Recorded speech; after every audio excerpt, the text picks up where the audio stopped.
Hello दोस्तों, नमस्कार। स्वागत है आपका फिर से नए वीडियो में। दोस्तों आज की वीडियो में हम देखने वाले हैं हिंदू विवाह की प्रमुख विशेषताएं बताइए। तो चलिए हम लोग देख लेते हैं हिंदू विवाह की प्रमुख विशेषताएं। दोस्तों हिंदू विवाह यौन इच्छा पूर्ति। दोस्तों हिंदू विवाह यौन इच्छा पूर्ति एवं रति क्रिया के अतिरिक्त एक धार्मिक संस्कार भी है। हिंदू विवाह के 3 सर्वमान्य धर्म अथवा कर्तव्य हैं। सबसे पहला सबसे पहला है धर्म, दूसरा है यौन क्रिया और रति, और तीसरा है दोस्तों प्रजा।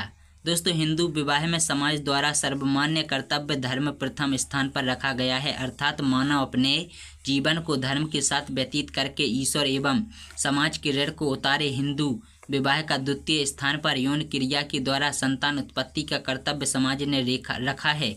यौन यानी रति क्रिया की संतुष्टि के बाद अंतिम स्थान समाज का विकास अर्थात वंश वृद्धि को रखा गया है। यौन क्रिया की इच्छा पूर्ति के द्वारा संतान की उत्पत्ति एवं जीवन को धार्मिक पथ पर चलते हुए मोक्ष की ओर अग्रसर होता है। हिंदू विवाह को धार्मिक संस्कार माना गया है। दोस्तों हिंदू विवाह के निम्न सत्य हैं। सबसे पहला सत्य है पतित धर्म। दोस्तों हिंदू विवाह का हिंदू विवाह में विवाह के बाद यौन क्रिया मात्र अपने पति के साथ की अनुमति होती है। यदि हिंदू स्त्री अपने पति के अतिरिक्त किसी अन्य मर्द के साथ हम बिस्तर होती है तो उसे समाज बहिष्कृत कर देता है। हिंदू विवाह के द्वारा हिंदू स्त्री पतिव्रता के आदर्श का पालन करती है। हिंदू स्त्री के लिए संसार में पति के अतिरिक्त और कुछ नहीं है। वह सदैव पति की सेवा करना अपना धर्म मानती है। हिंदू विवाह मात्र एक सामाजिक संविदा नहीं है बल्कि जीवन का महान कार्य है।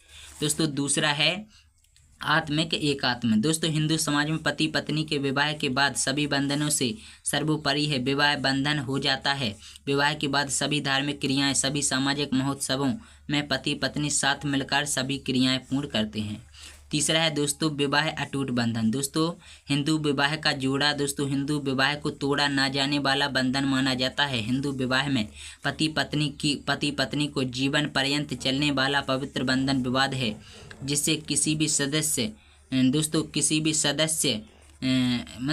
सदस्य पति या पत्नी द्वारा इच्छा से तोड़ा नहीं जा सकता। विवाह हिंदू समाज में ऐसी क्रिया है जिसे ईश्वर बनाता है, जिससे जन्म जन्मांतर के साथी एक दूसरे से पुनः मिल जाते हैं। विवाह मात्र एक जीवन का बंधन नहीं है बल्कि जन्म जन्मांतर का बंधन है। इसके कारण विवाह विच्छेद का प्रश्न ही नहीं उठता है। चौथा है दोस्तों वैदिक मंत्र।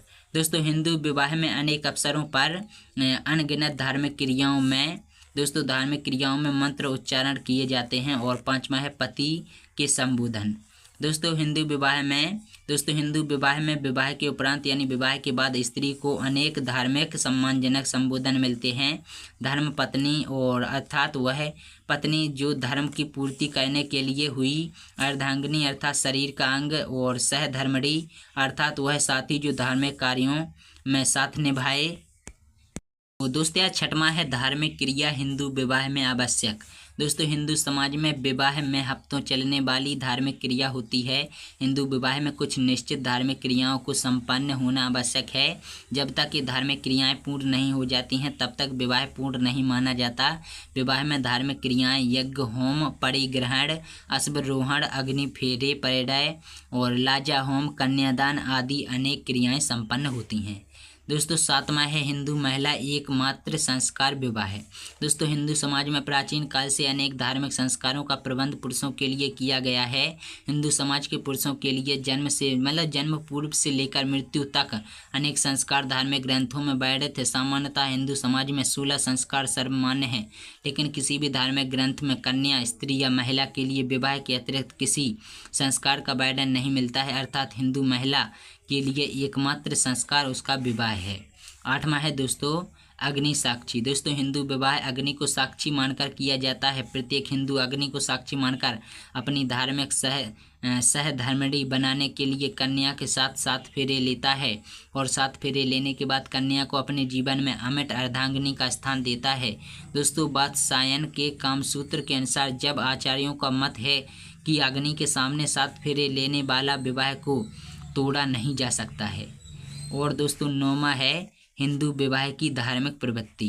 दोस्तों, हिंदू विवाह का सर्वोच्च उद्देश्य धर्मपरायणता यौन क्रिया को स्थान के बाद मिलता है।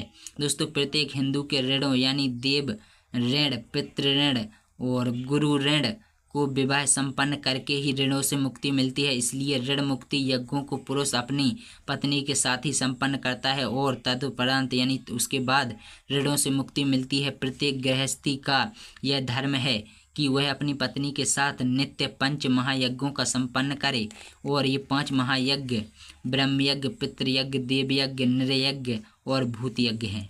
दोस्तों, उपर्युक्त विशेषताएं हिंदू विवाह में कम या अधिक मात्रा में पाई जाती हैं। हिंदू विवाह मात्र समझौता नहीं है। हिंदू विवाह सामाजिक जीवन का एक जीवन जीने का तरीका है। गृहस्थ आश्रम में हिंदू विवाह के द्वारा प्रवेश करता है और जीवन के सभी व्यवहार आचरण धार्मिक विधि के अनुसार होते हैं।